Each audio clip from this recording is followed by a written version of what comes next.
So now, without further ado, it is my pleasure to introduce today's first speaker, Jason McGrath, Senior Vice President of Ipsos's Corporate Social Responsibility Practice. Jason, you have the floor. Great, thank you. Welcome, everybody. It's a pleasure to have you all here. As you heard, we are going to be talking today about corporate responsibility, expectations of companies in a shifting society, and anticipated potential regulation under the Biden administration. What we're going to be talking about specifically today is as we approach Biden's 100th day in office this Friday, we are experiencing a changing political climate. And we wanted to understand and explore 4 key topics. And this is what we'll be speaking about today. It's that in today's era of polarization, how do Americans feel about partisanship? What is the impact of it? And is it helping to solve our problems or making them worse? Are Americans generally more optimistic about politics and society in 2021? How has that shifted over time? And what might we expect moving forward, particularly around the pandemic and what we might see in the coming months? What's the role of government today? In this polarized era, how do Americans feel about the role of government in addressing our societal challenges?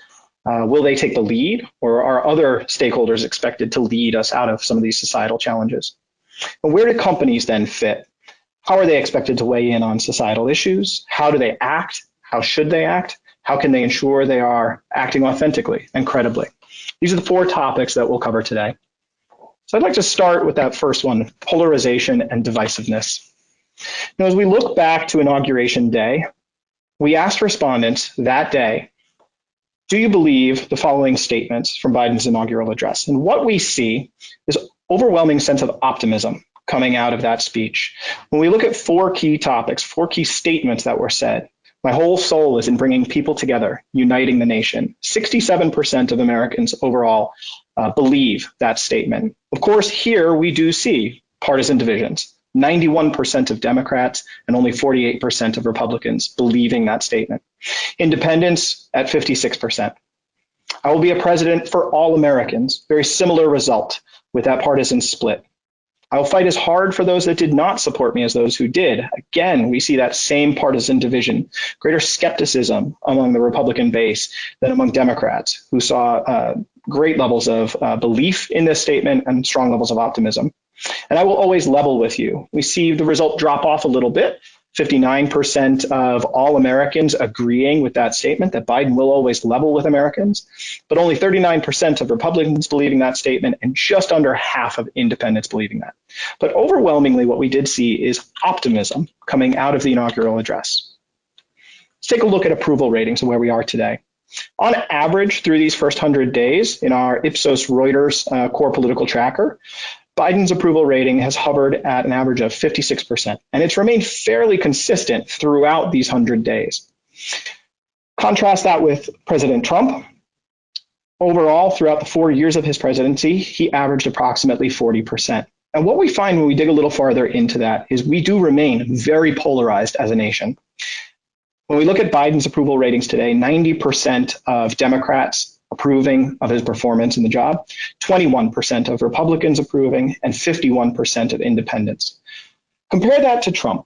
And what we see is this average approval rating is made up of a stronger base amongst the Democrats than the Republican support that was behind Trump.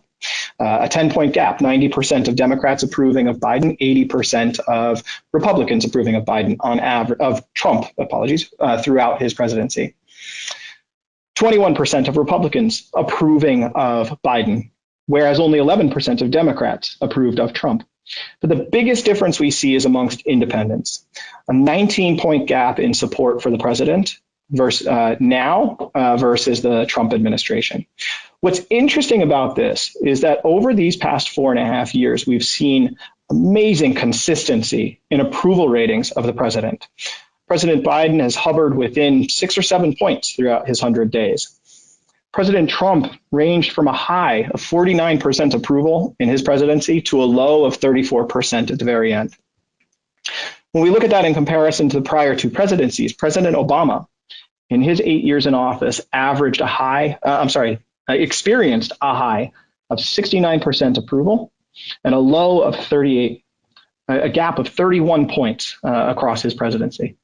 And when we look at the Bush presidency, we saw a high just after September 11th of 90% approval to a low of 25%. So really rallying the nation around a key crisis, but also experiencing extreme lows. Whereas today we do stick very close to a mean throughout this time in office.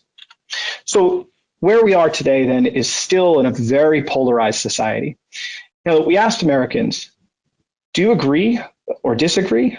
Do you believe that partisan fighting is making key issues better, making those issues worse? Or is it really having no impact on the issues that we're experiencing? And over half, 54% of Americans believe that partisan fighting today is making the issues we face worse. Only 16% believe that our issues that we face are getting better as a result of partisan fighting, and 29% say it has no impact. This is fascinating. When we look at the specific issues that we're facing and we ask this question, the top items that are identified as being made worse by our partisan political fighting are misinformation. We're really not addressing it if all we're doing is fighting. Immigration and economic recovery, key challenges that we face as a society that are being made worse in the minds of Americans as a result of our political partisan fighting. There are really no areas that respondents agree are being made better, in particular, by partisan political fighting. But the top issues that are really not impacted in Americans' minds are their own mental health, their own financial well-being, and data privacy. This is a challenging place to be as we strive as a society to address many of our societal challenges. When we can't find common ground, when we're so divided, and when we believe that the political partisan fighting is making things worse. And what's fascinating is when you look into this a little bit farther, we split this by political party. And on average, about 10 to 15 points more so than Republicans, Democrats indicate that partisan fighting is actually making these issues better, potentially indicating that there is a conviction in their positions on these issues, that the only way to make progress is to remain firm in the position they have, which again raises the challenge of how will we find common ground in addressing some of these societal challenges when we are so far apart today. So that's a quick overview of where we are today on polarization and divisiveness in America. We're going to talk briefly about post-pandemic optimism. I'm going to turn to my colleague, Kathy Smith, Senior Research Analyst in the Corporate Reputation Practice. Kathy. Great. Thanks, Jason. So while partisanship certainly defines our current times, there is some shared optimism surrounding the COVID-19 pandemic and our eventual return to normal. So as vaccination rates rise, more Americans are going out and doing their normal activities with less concern about the pandemic. As you can see, as of April 16th through 19th, over half of Americans have gotten at least one of their COVID-19 vaccine doses.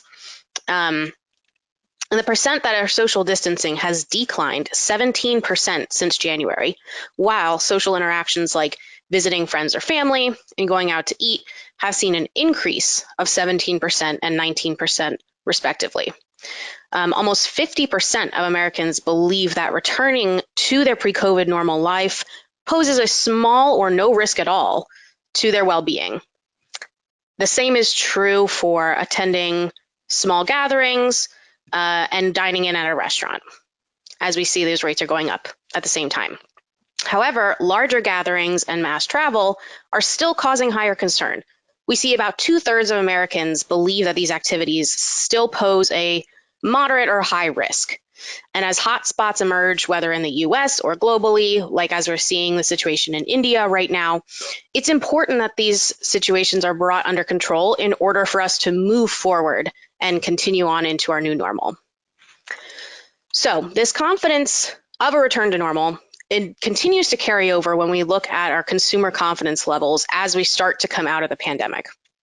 So as we moved into April of 2021, consumer confidence was at the highest level since the pandemic had started. As you can see in this chart, there was a sharp dip in consumer confidence in March 2020, and that was when COVID was declared a pandemic, a global pandemic, I should say, by the World Health Organization. Slowly throughout 2020, as vaccines were developed, and in 2021, as people got vaccines, the vaccine rate rose. you can see the consumer confidence also rises during that time, and as we start to get back to normal. So as consumers are now feeling normal, they're indicating a higher comfort level making major purchases compared to 6 months ago. Over half of Americans say they are more comfortable making a major purchase like a home or a car compared to 6 months ago. And again, you can still see the same trend here. Confidence in making major purchases dipped sharply as the pandemic began, with a similar rise in confidence throughout 2020 and throughout the beginning of 2021. You can see lockdowns had a major impact on purchasing confidence, but as they are lifted and businesses open back up, there's an opportunity for businesses to step up and plan ahead for the new normal going forward. So while our society today is still defined by polarization and divisiveness, confidence is increasing, behaviors are returning back to pre-pandemic behaviors. Where does that leave government today? What's fascinating is when we look at Gallup data from 1992 through today, what we see is the appetite for government intervention has reached its highest point since 9/11. And that's government intervention specifically to solve our country's problems. We're at 54% today, 54% of Americans saying that governments should do more to solve our country's problem. The only times we've ever seen numbers that high were 9/11, immediately post 9/11, and back in 1992-93. Those are the only moments in history when, in recent history, when the appetite for government intervention has surpassed the level of respondents saying that government is doing too much. So we're in this era now where Americans feel that government should do more. The question is, what more should we do? Throughout the pandemic, the desire to regulate specific industries actually decreased. In a global study that we conducted in March of 2020, just as the pandemic was getting started, desire to regulate had fallen across the board globally for a number of industries. You can see on the left-hand side of the screen here, the industry with the highest appetite for regulation, where there was a sense that among global respondents there was too little regulation, is mining, oil, and gas. And that decreased 8 points from 2019 to 2020. Banking, pharmaceuticals, and insurance, even telecommunications, you can see also down 6 to 10 points each in terms of a perception that there was too little regulation on these industries. So there was a softening in a desire to regulate as we entered into the pandemic. Of course, that varies regionally. Europe and North America typically with higher rates of perception that there is too little regulation, meaning a desire for more. Whereas regions like Asia Pacific and Middle East and Africa don't share that same opinion. But what we saw is this general softening of desire to regulate. As economies strengthen, and particularly here in the US, as this new administration takes hold, moves past the pandemic and begins to shift its focus to other legislative priorities, where might we expect to see additional regulation? Well, in a study conducted last month among 1,005 Americans, we did ask, under this new Biden administration, do you believe that the following industries will be more regulated, less regulated, or will there be no change? The top industries that Americans believe will be more regulated are mining, oil, and gas, where over 2/3 of respondents say they will be more regulated, finance and pharmaceuticals at nearly 50% of respondents. And following that, in the low 40s, we saw automotive, airlines, social media, and technology and telecommunications, all the way down through news media at the lowest at 29%. Now, of course, there is a partisan split to these responses. And we've got all of the underlying data that we would be happy to share post-webinar. But there are two that I'd like to point out here that were very interesting coming out of this data, and that is social media and news media. Particularly as we saw earlier that one of the biggest societal issues we face is misinformation, one of the key things that partisanship and political divisiveness is making worse. Social media, 42% of respondents saying it is likely to be more regulated, whereas news media, only 29% of respondents likely to say it will be more regulated. And what we see here are pretty consistent results across political party. Social media, 48% of Republicans saying it is likely to be more regulated, 42% of Democrats and 37% of independents saying the same.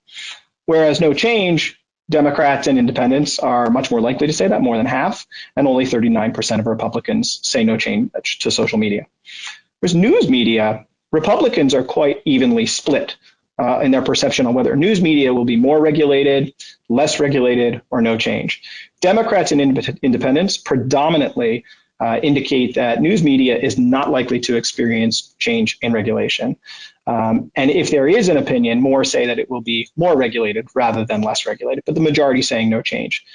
So what this indicates is that there is a strong appetite still to regulate social media, but it's interesting that it is Republicans who are more likely to say that, whereas Democrats and independents more likely to indicate no change.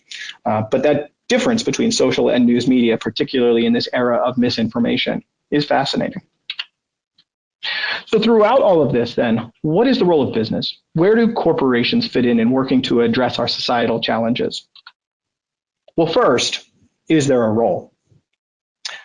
In our Reputation Council study last year, a study in which we survey corporate communicators, people who are responsible for managing the reputation of the organization where they work, predominantly Fortune 500 companies globally.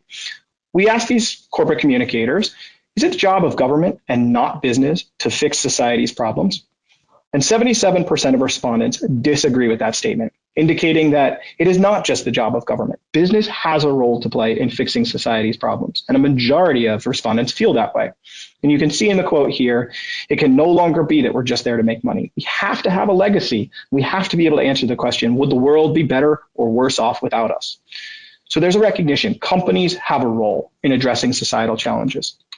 But we followed that up with, do too many businesses use the language of social purpose without committing to real change? And amongst those same corporate communicators, 83% agree with that statement, indicating companies right now may not be doing enough in the minds not only of consumers and the general public, but also in the minds of those who are at these companies. And again, in this quote, I think we might have got away with it in the past. If you think about it, that's not going to happen as we move forward. People are going to be very discerning about whether they think we're being authentic and ultimately trustworthy, and whether you'll be able to build a reputation off of that. It's that sense of responsibility, working to drive real societal change that is also going to have an impact and drive benefits for business as well. So how do you get it right? First is authenticity. Ensuring that the initiatives and messages that you convey to your key stakeholders are in line with your corporate mission and brand. That the things that you launch are utilizing your business know-how. You're not necessarily engaging on every issue of the day, but you're focusing on the ones that are relevant to your business, that you have an authentic role to play in working to address societal change. Second, areas where you're credible, aligned with the external realities, where behaviors match the initiatives, the communications, the messages, and where credibility may potentially be a little bit weaker, leveraging partnerships where appropriate. And finally, effective. That ultimately you're not just launching initiatives and messages for the sake of launching initiatives and messages, but that what you're doing is actually driving societal change. It creates change. It drives business sustainability. It's measurable.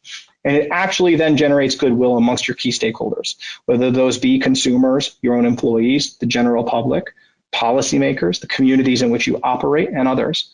So ultimately, focusing on things that for your business are going to address the societal context in an authentic, a credible, and effective way. And we see this quite often.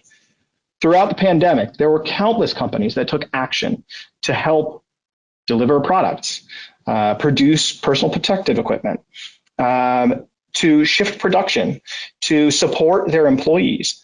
A great experience was Anheuser-Busch, which quickly shifted its production facilities to creating hand sanitizer and delivering that.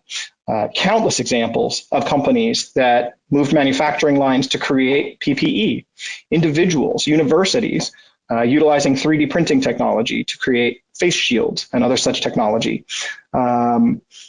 Great examples of companies that had an authentic and credible role to play based on their manufacturing capabilities, based on the products that they made, to be able to support the efforts throughout the pandemic. And where does the expectation lie is another interesting question. Companies have a role to play, for sure. But as you saw earlier, 54% of respondents today believe that government has a significant role to play. There's a greater appetite for more government intervention. So we asked a question last month.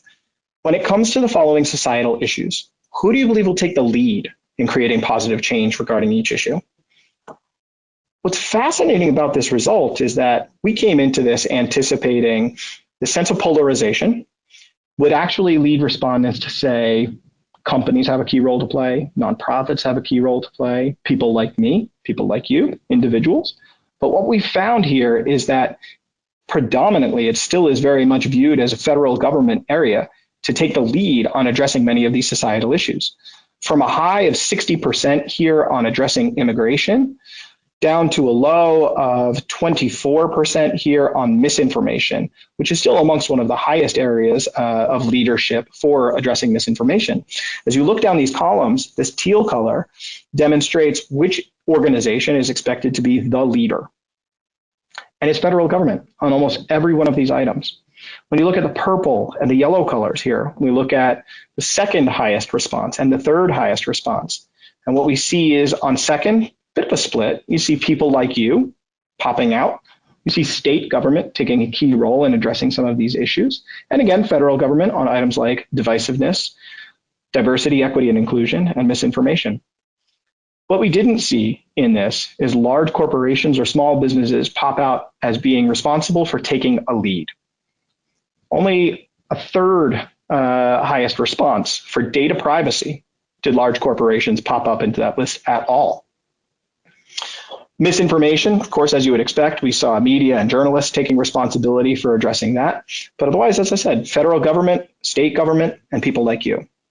What does that mean? Does that mean that businesses don't have a role to play?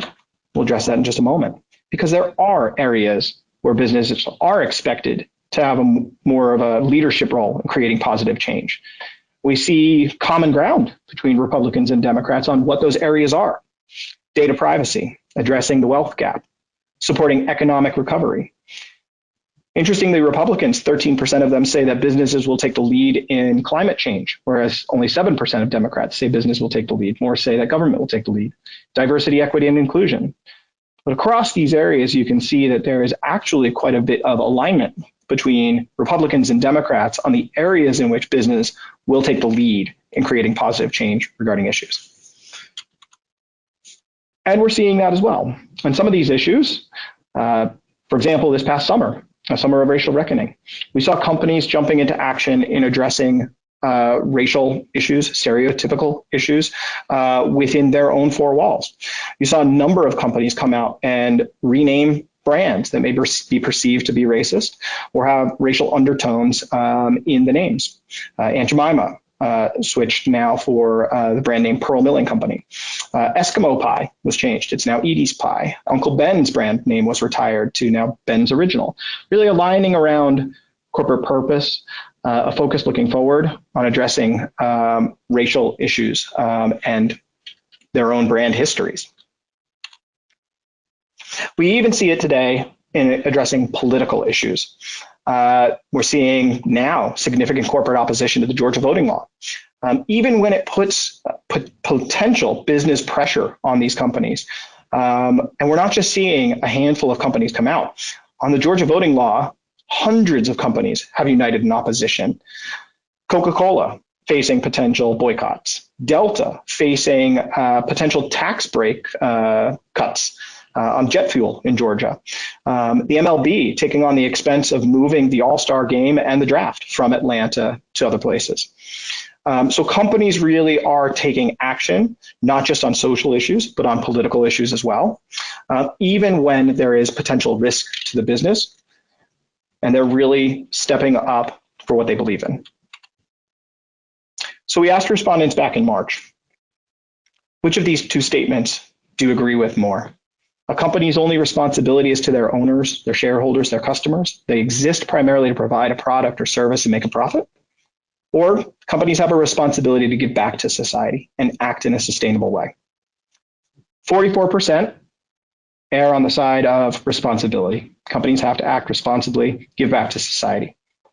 But what's interesting about that is more than half are neutral towards the middle or on the other end of the spectrum. 27% saying it's just about product, service, making a profit, and 28% in the middle. So there is clearly an emphasis on responsibility, but no clear mandate here. So how does a business operate in this environment? How do you decide which items to engage on, where to take a stand, when it's appropriate to take a stand? Well, there is latitude in taking a stand on key issues, but there obviously is risk as well. Just last week, we ran a study amongst over 1,100 Americans, and we asked how much they agree with the following statements. Corporations should take a stand on social issues. Over half of respondents agree. 53% say yes, on social issues, companies should take a stand.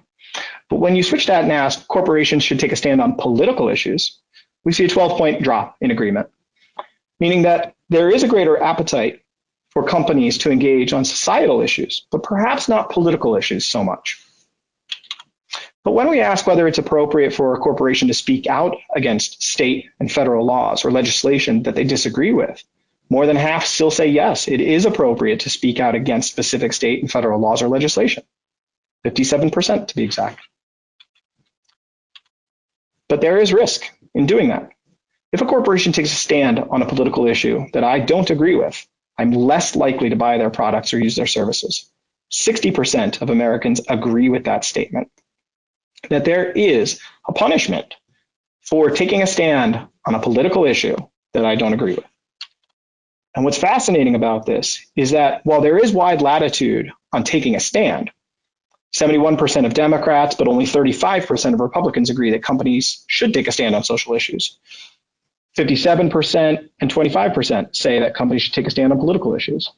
So less of an appetite, again, for political issues. It's appropriate for companies to speak out. 72% of Democrats, 45% of Republicans. We see that partisan gap on whether companies should take a stand, on whether it's appropriate for companies to take a stand. Where we really don't see that partisan gap is in action, that if a company does take a stand on a political issue that I don't agree with, I'm less likely to use their products or services.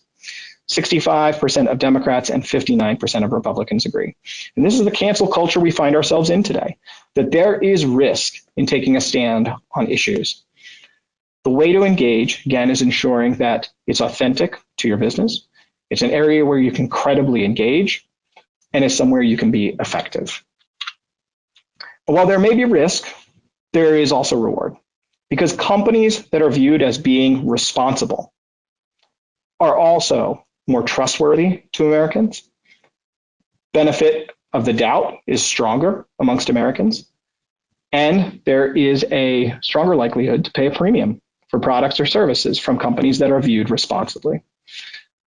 So there is this tangible benefit to companies to be viewed responsibly, to engage on key issues where you can do so authentically, credibly, and effectively.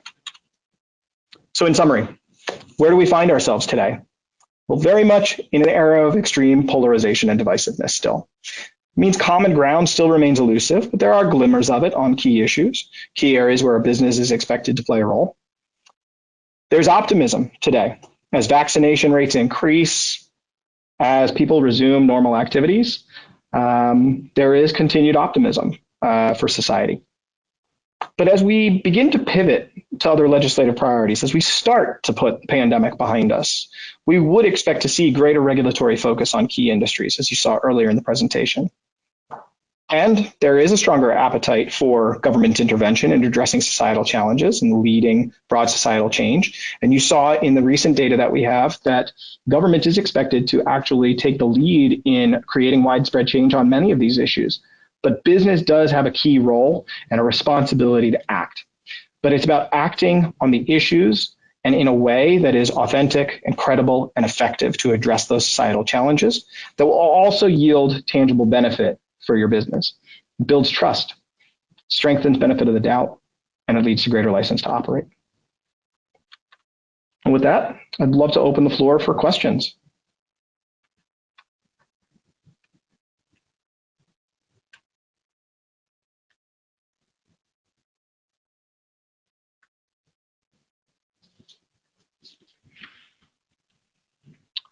So first question, has desire shifted, desire or agreement for corporate responsibility shifted over the past year or two?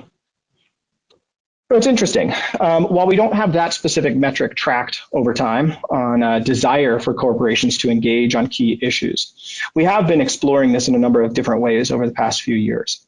One way, and I believe the document was posted earlier on this webinar, is our Reputation Council. We're just finishing up our fieldwork of this next wave of Reputation Council, which will likely be released at the end of May, beginning of June. And we specifically explore this wave ESG expectations, environmental, social, governance, performance.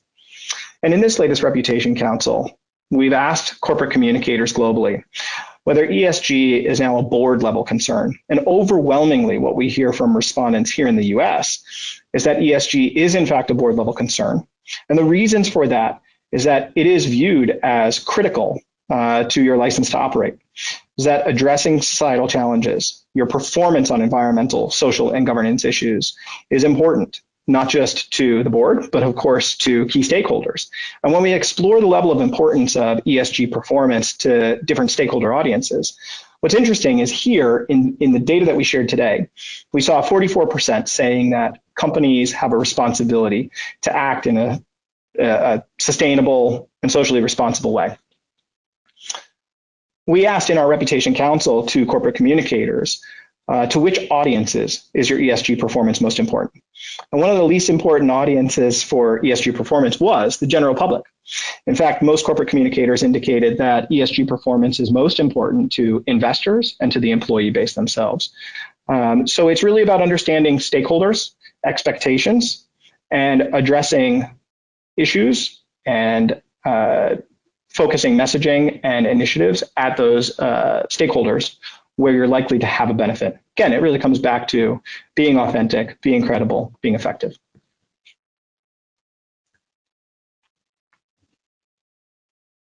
Next question. What are the disadvantages of companies avoiding engaging on societal or political statements or issues? Do companies have anything to lose by staying silent? Well, the answer is potentially. It really comes down to an understanding of the issues, an understanding of stakeholder expectations, the industry within which you operate, and what may be expected, again, that is authentic, credible, and effective for your business. So one of the most important things is, of course, being able to figure out on which issues to focus. Many of the companies that we work with, many of the companies we talk to have committees at the executive level that are mapping out societal issues and where their companies are going to engage, evaluating issues as they arise and determining whether a company should be making statements, addressing issues, or remaining quiet on certain issues. And I think based on what we've seen in the data here, of course, in terms of societal expectations for engagement on social issues and engagement on political issues, it really is about taking cues from the issue itself, right? Every issue is different. It's hard to provide a blanket statement to say, yes, you should engage, or no, you shouldn't. It's about always evaluating it against your corporate priorities, the expectations of stakeholders, and where you can be credible and effective. But perhaps most important is follow through. As we saw in last year's Reputation Council results, 77% of corporate communicators indicating that business has a responsibility, has a role to play in addressing societal issues, but 83% feeling that companies are using the language of social purpose, but not necessarily following through. I think that's the key. As consumers and other stakeholders are more savvy, as information is more transparent, it's about the follow through and ensuring that your actions follow through on your words. I see one more question here. Are businesses expected to align with government agencies or parties that take the lead on societal or political issues or craft their own messages, their own POVs? On that one, it's interesting. As we mentioned before on that credibility point, partnerships are needed to lend credibility. There are many instances where a company will be perfectly credible in addressing or taking a position on an issue on its own independently. But I think as we see in the Georgia voting law, actually, a lot of companies have really come together and banded together on opposition to the law, in promoting what they feel is right. And so where there is opportunity for partnerships between government and companies, that's entirely feasible. But I think also we typically would see third parties, NGO partnerships, particularly around environmental initiatives, potentially partnerships in addressing issues of diversity, equality, and inclusion.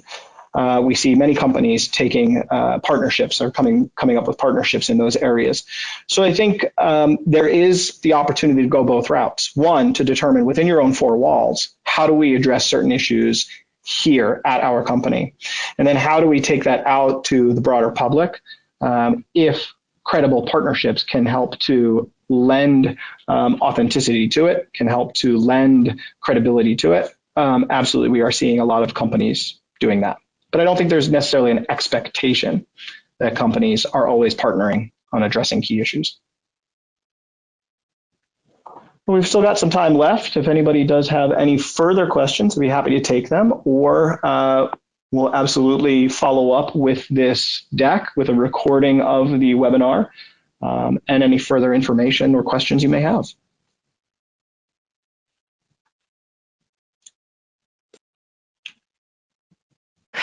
Wow, that was really a fantastic presentation and timely presentation, Jason and Kathy. Thank you. I don't see any more questions coming through, so this is a great time to thank everyone for joining us today. And as Jason said, you will get an email with a direct link to today's recorded presentation. In the meantime, there is some material in the handout section of your event console for you to download for more about the research we shared today. And of course, we welcome every opportunity to speak with you directly, so please feel free to reach out to us. That now concludes today's webinar. Have a wonderful day. Thank you. Thanks, everyone.